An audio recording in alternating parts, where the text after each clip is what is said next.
there was a very large or a very loud sort of thud sound, like a pounding or a thud, accompanied by a pretty loud scream. And the scream might have actually been first, and then the thud. Okay. As I think about it, and then there was sort of an expulsion. The other sound that I heard at that same time, or right after, was sort of an expulsion of air, like the air was knocked out of somebody. Okay. I'd always heard that expression of the air being knocked, having the wind knocked out of you, but I didn't. That's actually what it sounded like. And then several more repeated thuds. I don't know how to describe the sound. No, and that's okay. And you and Mr. Frazier could hear this from the other end of the phone. It was on speakerphone, right? Okay. Yeah. Did you hear any communication during these thuds? Just the screaming. So the court trial of Brenda Powell in Akron, Ohio continued on Friday, September 8th, and we learned some crazy, horrific details. We learned the truly brutal nature of Sydney's sneak attack against her mom, 50-year-old Brenda Powell. Blunt force injuries caused by something hard hitting the skin of the head hard enough to cause it to split and make these tears. And these are on different planes of the scalp. The head is fairly round, so almost every single one of these represents a unique strike to the head. And how Sydney struck her mother down, and then she popped right back on the phone with the Dean of Students of the University of Mount Union, and even pretended to be her mother, Brenda. Brenda, said thank you, I believe, and before the conversation could go beyond that, we heard like a thump. And I can't describe it really accurately, but it was like a guttural noise or an exhale, and it sounded like the phone dropped. Subsequent to that, I heard what I would describe as a number of thumping sounds that went on for, I don't know, maybe 15 seconds or so, and then I heard like screaming and crying. And the screaming and crying, sounded like it got farther and farther away from the phone, and then ultimately came back closer to the phone. And when the screaming and crying got closer to the phone, then I heard several, I wouldn't describe those as thumps, but they were more sounded like, like a hard item hitting something, right? So that was certainly concerning, and we the whole time I kept saying, hello, Brenda, can you hear me, right? And ultimately, once the sound had gotten closer and we heard several more of the banging sounds, the phone clicked and went off. I made 2 attempts to call back, and nothing. It kicked right into voicemail. On the 3rd attempt, the phone was picked up, and she said, I heard someone say, hello, this is Brenda. And I knew that it wasn't Brenda, and I said, this is not Brenda. I said, Sydney, is that you? And click, the phone hung up again. Okay, and you recognize the person that said, hello, this is Brenda, as Sydney Powell? Well, it certainly sounded like it, but it definitely was not the voice that I'd been speaking to. Was not Brenda? Yes. The voice that picked up, which I understand you're inferring was Sydney Powell. So with these horrific details coming out, does this mean that Sydney really was experiencing a moment of delusion and insanity like she's pleading? Is she evil, insane, or both? You will see from some of the footage that Sydney covered her ears a lot. Those were the times when she was in the courtroom, especially when these horrid details about the events surrounding March 3rd, 2020 took place. That's the day that Sydney, she was then 19, a college sophomore who had just been kicked out, she struck her mother down, Brenda, 50 years old, with a cast iron skillet and a knife.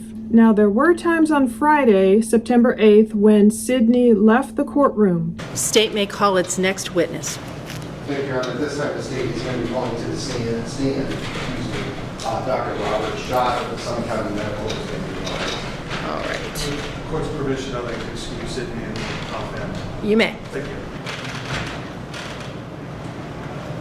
Such as when the forensic pathologist took the stand. He was the one who performed the autopsy on Brenda, and it was really, you just heard what she suffered. Ms. Powell had a number of blunt force injuries that were immediately evident and became more evident as the autopsy went on. So the medical word for bruising is bruise is a contusion. So on the top left we have bruises or contusions of the left forehead and on the nose. Lacerations are those cuts, the blunt force cuts. She had 14 of those that were on her face, the bridge of the nose, the forehead, and various parts of the scalp. Those are blunt force injuries. She also had fractures of the right occipital bone that's on the back side of the head on the right, as well as the right skull base, the bottom where the brain sits on top of, associated with these blunt force injuries. Additionally, she had bruising on the right arm, both elbows on the inside and the back of the elbows, a lot of bruising on the backs of the hands extending to the fingers as well. And then she had a couple other lacerations, one on the left third finger and one on the right thumb. But when folks like Michelle Gaffney, she works at the University of Mount Union, when she described hearing Brenda being killed over the phone, that's when Sydney was in the courtroom, she shut her ears and she cried. Now, I've linked to that video below, that testimony from Court TV's website, and you can watch it all there for free. It looks like they do have her full testimony. Court TV was streaming live from the Akron courtroom, but they only put up certain videos on their website or on their YouTube channel, so always check there first. Other videos that I watched and captured live from Friday include when Dean John Frazier of the University of Mount Union also sat there with Michelle, and he was hearing over the speakerphone Brenda's murder. Now, I haven't seen that on Court TV's YouTube page nor on their website yet, so I've linked to the full video over on my Plunder True Crime Spotify page. You can find that link below of the full testimony, but we heard when Dean Frazier said, "We heard like a thump, a guttural noise, or an exhale. It sounded like the phone dropped," he said. Then he heard a number of thumping sounds that went on for like 15 seconds. So now we know that was probably the blunt force trauma from this cast iron skillet. He was describing Brenda saying hello, and that's about all she got to say. And then apparently her daughter Sydney took a cast iron skillet to her mother's face and body. He heard screams. And from the medical examiner's report, we know that Brenda suffered bruises all along, contusions, her arms, just horrible. Again, that appear more consistent with having been inflicted by a blunt instrument.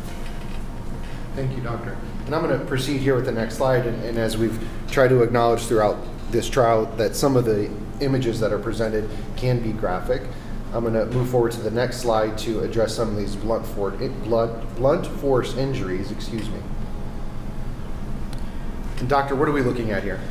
All right. To best assess the injuries, especially when they're on the scalp beneath the hair, we are forced to cut hair away and shave along the margins of the wounds to ensure that we are properly describing these wounds. I haven't found Dr. Robert Schott's testimony uploaded on Court TV yet, but he's the forensic pathologist with the Summit County Medical Examiner's Office, and he's the one who performed Brenda's autopsy. He's the consummate professional, and thank God we didn't see the photos. Don't worry about seeing anything gruesome over here, nor on Spotify. He really brought to life what Brenda suffered at the hands of her own best friend daughter that day.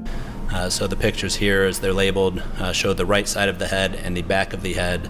I've shaved the hair away from these lacerations. These are not linear, smooth cuts with smooth edges. They're jagged, they're torn. Some are as big as 6 inches by 4 inches. So the photograph on the left is the left eye, the left temple, the central forehead region of Miss Powell at the time of autopsy. You can see there's a sort of triangular shaped laceration above the nose next to the left eyebrow. There's a small laceration on the bridge of the nose itself with some contusion, with some bruising. Above the outside edge of the left eyebrow and the left forehead, there's another laceration there.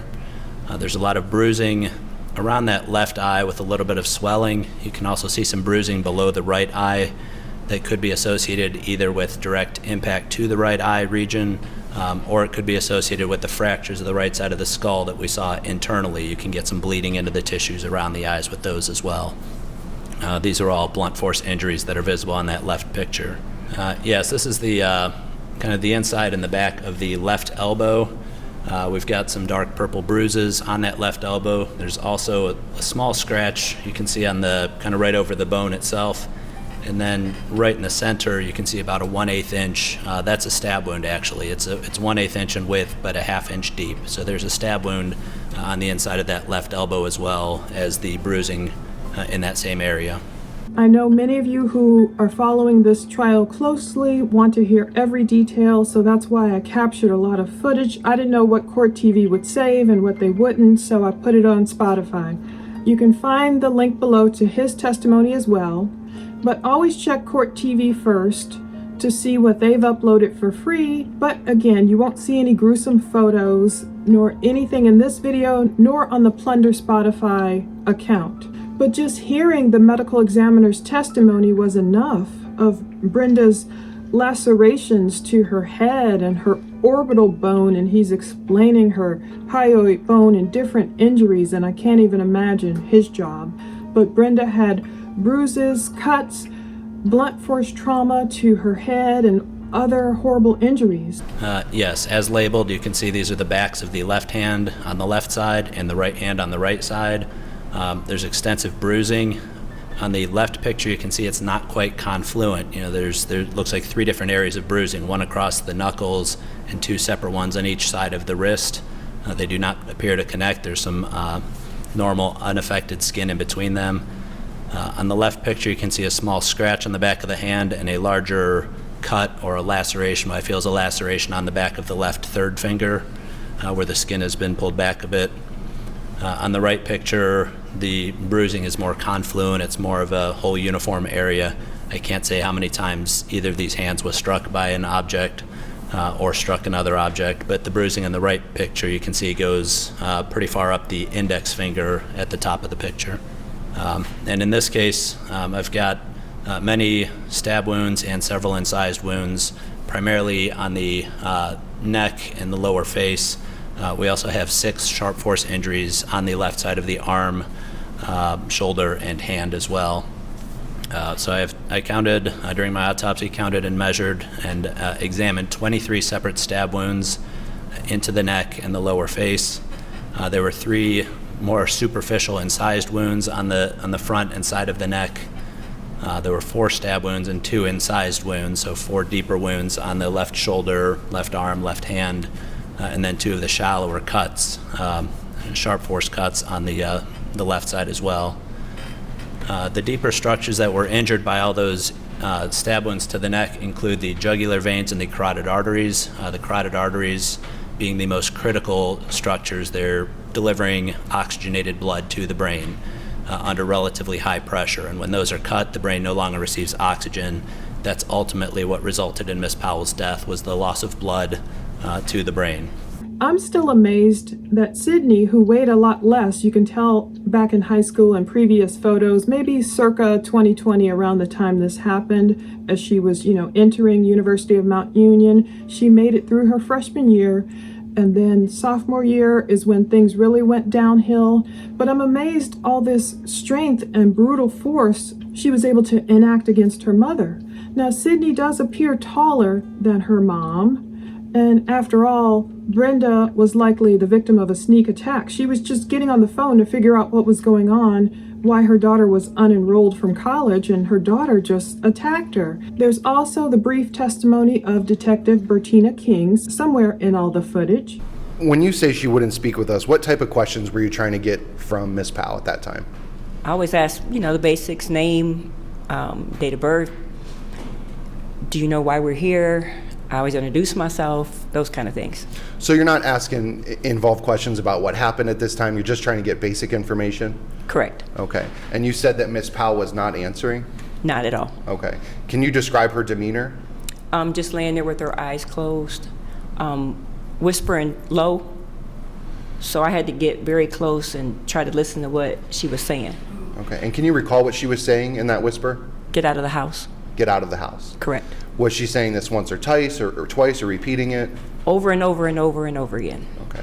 Was Miss Powell communicating with the nurses there on staff? No. Okay. Detective, did you do anything else with Miss Powell at that time? Just stood by until we heard from our supervisors, and I helped Detective Williams with the pictures. Okay. And why do you take pictures? You always want to take pictures so later on if we have to go back to see what was the person looking like, we already will have it. Okay, so documenting the individual, maybe if they have any cuts or marks on them, we know where they were and what's going on with them? That is correct. Okay. Detective, did you have any further involvement with this investigation or with Miss Powell? No. You mentioned that photographs, you and your partner at the time, or you and the other detective that was present, took photographs. Can you recall recognizing anything specific on Miss Powell? Some scratch marks and like bleeding from the hand. Okay. And Detective, you also mentioned when you first introduce yourself and you're communicating to try to get their information, do you identify who you are? Yes. Okay. And do you identify that you're with the Akron Police Department? Most definitely. Okay. And at this point, Ms. Powell's not in custody. No. She's not under arrest. No. She hasn't been charged with any crimes. No. Yes. So there's no reason, you don't go in and like read Miranda like we see on TV. Oh, no. Okay, perfect. So the first photograph, and some of these are live photographs, so there's like a 3-second video. Do you recognize that as one of the photographs that was taken on March 3rd, 2020? Yes. Okay. And I think in that photograph we saw some abrasions on Ms. Powell's cheek. Yes. Is that what you're referring to, those scratch marks or scrape marks? Yes. Okay. The second image in Defendant's Exhibit D, again, shows Ms. Powell in the bed with those abrasions on her face and her nose. Would be the left side? Yes. Yeah, I had to do the same thing. Left side. Okay. The third live photograph, just kind of a close-up a little bit of Ms. Powell. Fourth live photograph, we see her in bed. And her eyes are open in these photographs, but it looks like kind of she's staring off, not really making eye contact with any individuals. Is that what you remember? Yes. Okay. And in some of, maybe the first live photograph, we kind of saw Ms. Powell's mouth moving. Is that what you were talking about when you said she was saying over and over again, get out of the house, get out of the house? Yes. Okay. Barely audible, almost in a whisper? A whisper. Yeah, I had to be very close to hear. Okay. Next photograph is of Ms. Powell. Is someone holding her head there? Hair back. Her hair back, thank you. Is there any more? Okay. Those are all the photographs, and those fairly and accurately represent what you remember Ms. Powell doing and looking like on March 3rd? Yes. Okay. Thank you, ma'am. I have no further questions. But the biggest surprise and disappointment was when Lauren Curry refused to allow consent to court TV to, film her audibly or videotape her. I understand why she did it, but, it's hard for people trying to follow the trial online for those of us who weren't in the courtroom.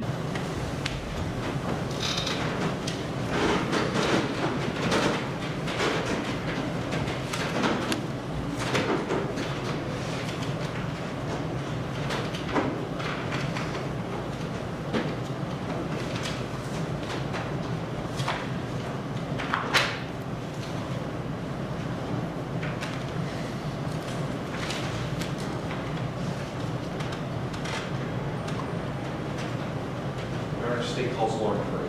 All right, Ms. Curry. If you'll come forward, ma'am.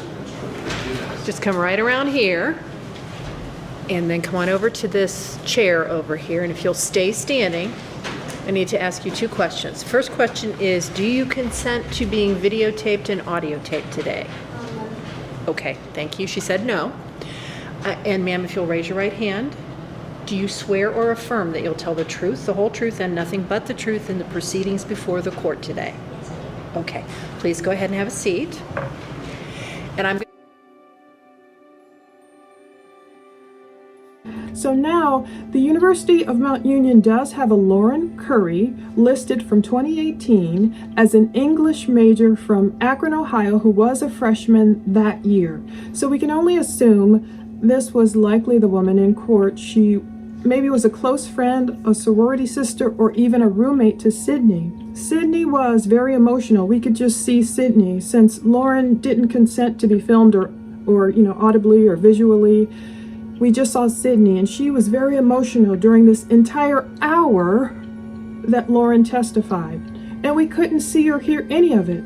So I've requested the transcript from the court, and when I get that thing back, I plan to read the whole thing to you guys because it was very moving. Apparently, Sydney was just overcome with emotion during that entire hour. So we won't have that testimony, but hopefully we'll get the transcript. You can watch the links to all the other below, but I'm most shocked by Sydney being able to talk to her dad that fateful morning, then watch him go back to work. You know, he said, maybe we can work it out. He didn't know she had gotten kicked out of school. And then her mother was on the way home to talk to her. Brenda made it home. Apparently, some point in there gave Sydney a hug and said everything will be okay. And then as soon as Brenda gets a call back from the Mount Union dean and the other woman, all they can hear is Brenda's greeting, and that's about it, before Sydney launched this brutal attack against her mom that left her bleeding out horrifically. I've heard when evil overcomes people, sometimes they can experience supernatural strength. Is this what happened? And can we call it insanity by the legal definition or not? But with Sydney being able to perform such a heinous, horrible action against her mom, which she's admitting to, it's no whodunit here, and then pop back on the phone and pretend to be Brenda. You know, the melee lasted about a minute or so, and the phone got hung up. I'm waiting to hear from medical experts and mental health experts to see what they think about all this, but she launches this minute-long attack and then pops back on the phone and pretends to be her mother, the woman she just took down. Now, Sydney's trial resumes tomorrow, Monday, September 11th at 9 a.m. I'm still waiting on the body cam video footage of the incident, and hopefully no one else does what Lauren Curry does and doesn't allow court TV to stream them testifying. I know some commenters have said that Sydney is just a spoiled brat. I guess she didn't want to disappoint or let down her parents by telling them the truth about her grade slipping and being kicked out of school. She lied to all these University of Mount Union officials saying, oh, my parents are away, they're on vacation, or they're having problems with my brother. But if Sydney was really hearing voices and seeing cartoon characters and fire coming out of her hands like her lawyer claims, why didn't Sydney tell anyone what she was going through? Why wouldn't she confess the truth to her mom and dad? They seem like reasonable people. You know, why kill her mom? And some people are even blaming her parents and saying, oh, she was entitled. They just let her get away with anything. I don't know. We don't have the history. But Sydney's lawyers requesting that therapy dog to sit at Sydney's feet didn't go over well with the general public, and I'm glad it wasn't allowed. At least the judge is allowing Sydney to leave the courtroom at certain times. And I noticed the way Sydney just kind of steadies her own breath. She cries a lot. I did see actual tears coming out of her eyes. And she tries to steady her breath when she becomes overwhelmed. She really could be repentant. That's why I'm holding out judgment until I hear all the evidence presented, especially Lauren's testimony, an hour's worth that we unfortunately missed on Friday. Psalm 107:19 through 20. Then they cried out to the Lord in their trouble, and he saved them from their distresses. He sent his word and healed them, and rescued them from their destruction. I know a lot of people are like, what? You know, this girl is able to attack and take down her mom, and now she wants to get off not guilty by reason of insanity. It could happen. It happened with Andrea Yates back in Houston. What was that, 1981? Drowned, 5 children? Crazy thinking, what was she thinking? She was thinking Satan, she didn't want Satan to get a hold of them, and she had to drown them to, save them or make them go to heaven. Or that's not true. That's not what the Bible says. Okay, that is insanity. But someone like a Susan Smith, who was having an affair on her husband and intentionally drowned her boys, rolled them into that, let them roll into that body of water, which is horrible to think about. It took minutes for the SUV to fill with water. Very calculated woman, got on the news trying to cry, blamed a black man, claiming she got carjacked. Eventually people were like, you're lying. She was not insane. I can see the difference in cases why certain people get the insanity defense successfully. Some people don't. Andrea Yates, she's been in this mental facility, hospital, whatever, a lot of freedom. I heard she gets freedom, but she hasn't done anything noteworthy all these years. She hasn't tried to escape or anything. Susan Smith, on the other hand, in prison, but she's been getting in trouble, messing around with guards, yada, yada, yada, whatever. She's been doing all this stuff, and you hear about that. So I think in those instances, they got it right. I mean, who deserves the insanity defense? I don't know. Does Sydney? Only the Lord knows. We have to hear out the rest of the testimony. I don't know how long this case will go. It's going at a good clip because the defense attorneys, they are not cross-examining much. Like when Dr. Schott got up there, who performed the autopsy, and it was time for him to be cross-examined, and nope, no questions. And I'm like, I bet you they didn't have any questions for him. They don't want to focus on the brutality of the crime. It still boggles my mind that Sydney would do this. And that's why sometimes I lean towards insanity, because I'm like, why would she do this? But the way she tried to cover everything up, and the way she was screaming for her dad and trying to sound so babyish, and the antics of falling over and not speaking and saying, get out of the house. I don't know. Was she really insane, or was it calculated? To what end? It's like, it's like your parents find out you've been kicked out of school because of your grades. Like the woman said from University of Mount Union, there could have been a way back. That doesn't mean college life was over for Sydney. She could have worked on a plan to get back in school, raise her grades, whatever was going wrong. Maybe she could have commuted. I don't know. There could have been a resolution, any resolution, much, much better than what she did to her own mom. So now the question is, what will the jury hear this week? What will the body cam footage show? What will Lauren Curry's testimony reveal when I get those transcripts? And what will the jury ultimately decide? And where should Sydney spend out the rest of her days? If she's found not guilty by reason of insanity, sometimes I think that's the way to go if she's on the proper medication now, if she's not a danger to society or herself.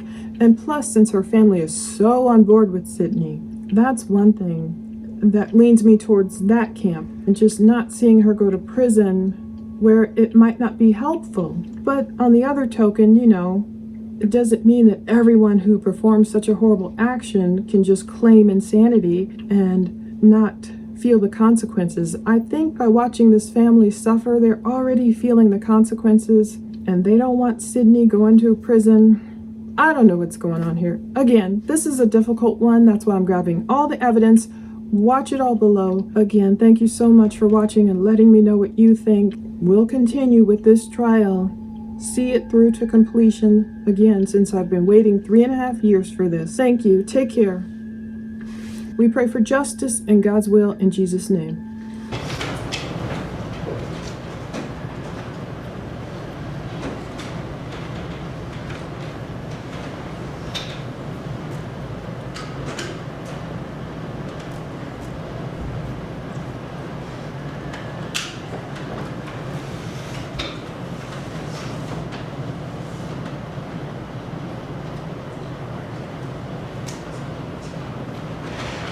There he is. All right, counsel, is that it for today? Yes, Your Honor. All right. 9 a.m. Monday? Yes.